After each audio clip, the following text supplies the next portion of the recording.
How's it going, everyone? My name is Paul. Welcome to the channel. As you can see, I've got a big old cast iron pot in front of me. Now, I'd call this a Dutch oven. I don't know what you would call it, but you can let me know down in the comments. Now, I've wanted one of these for a really long time. Luckily, this one has been sitting in my life for a really long time too, just in my aunt's garage. Probably hasn't been cooked with in decades, as you can see from all the rust on it. But it's really not too bad. If we open it up there, that's kind of the worst part, is around the inside here.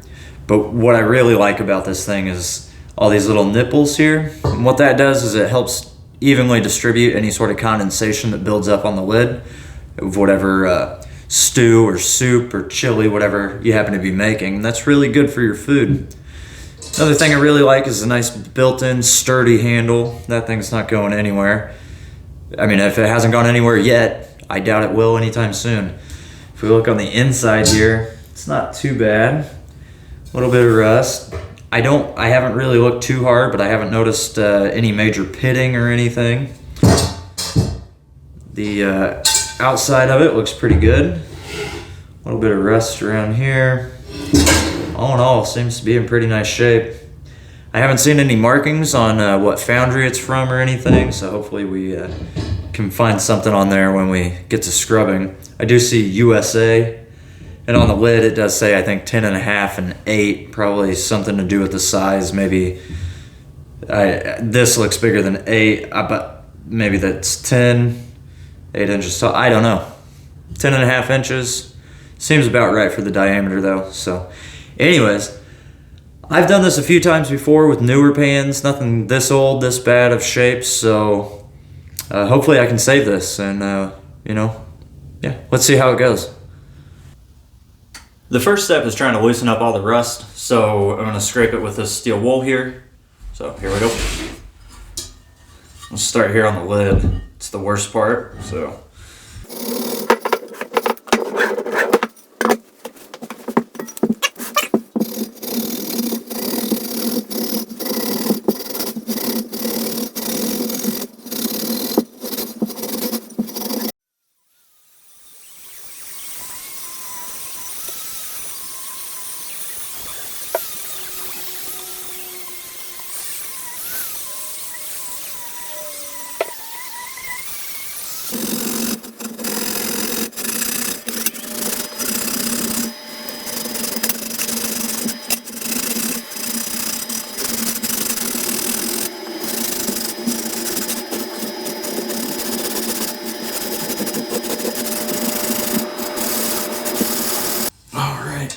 Sorry about the terrible angle, but that's the best I can do.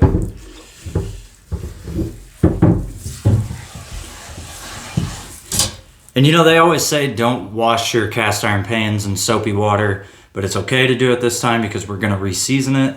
That's the whole reason why you don't do it, is because you don't want to wash off the seasoning, which is basically just a built-up layer of oil that helps protect the pan. So.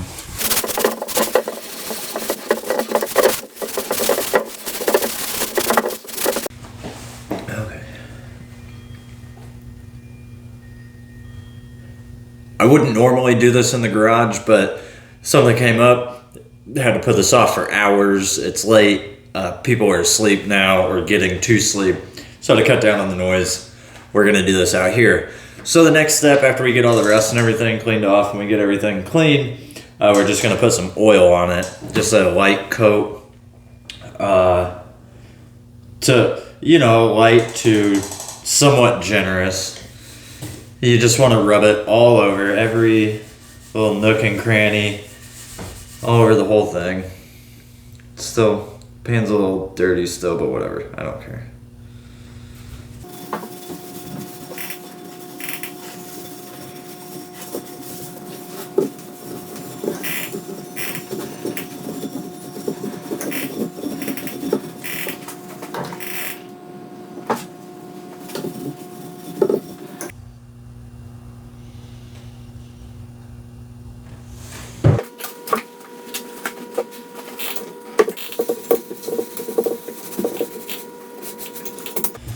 Okay, so once you get a whole coat on there, you want to go back through and wipe it off as best you can.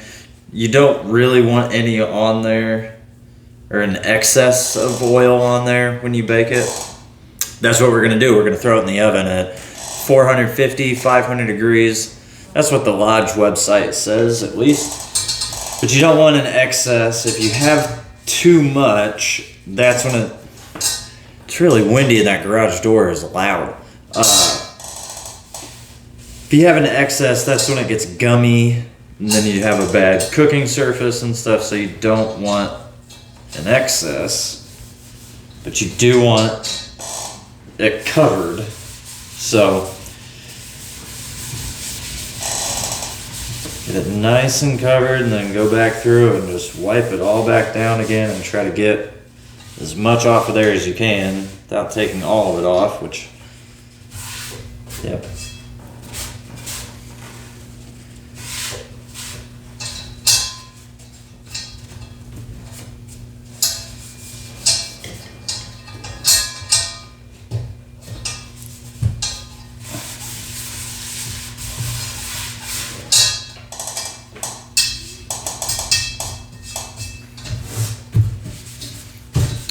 But just in case you do have some drippings or something, be sure to put either some foil down, or I put a pan with some foil in it at the bottom of my oven, or on the bottom rack.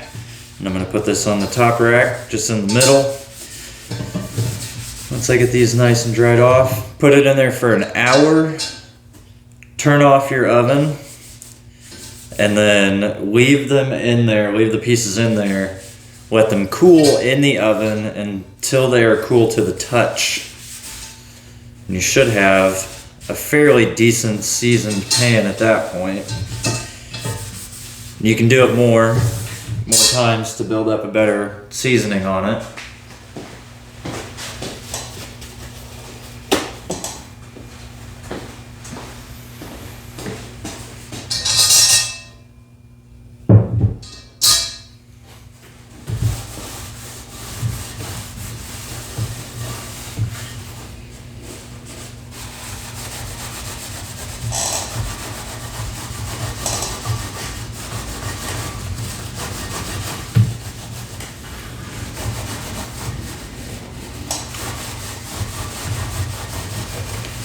And you want to put your pan face down and your lid face down so that any drippings drip, of course. I don't know if I already said that.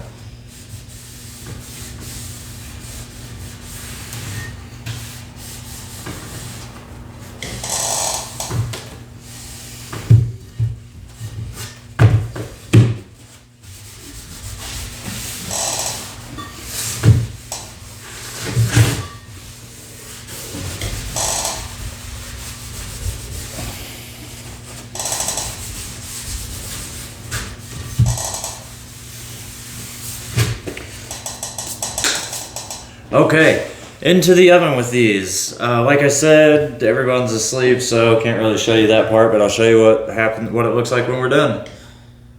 Here's the final result. After doing it twice, I did that whole process 2 different times. Let it cool off, covered it in oil again, put it back in the oven for another hour.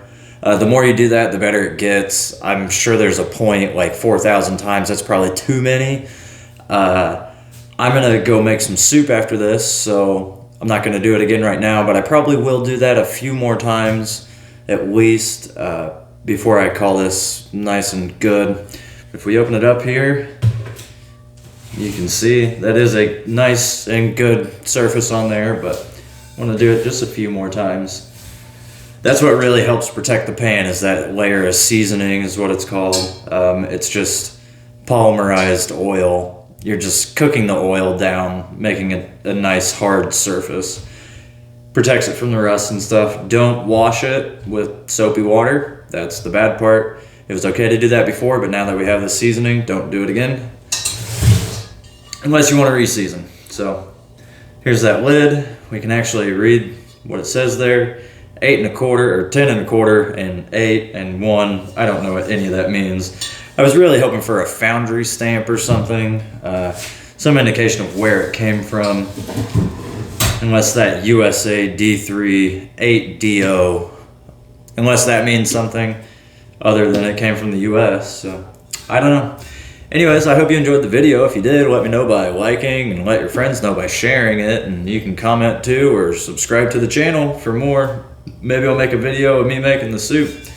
If you like potato soup, let me know and I'll share it with you.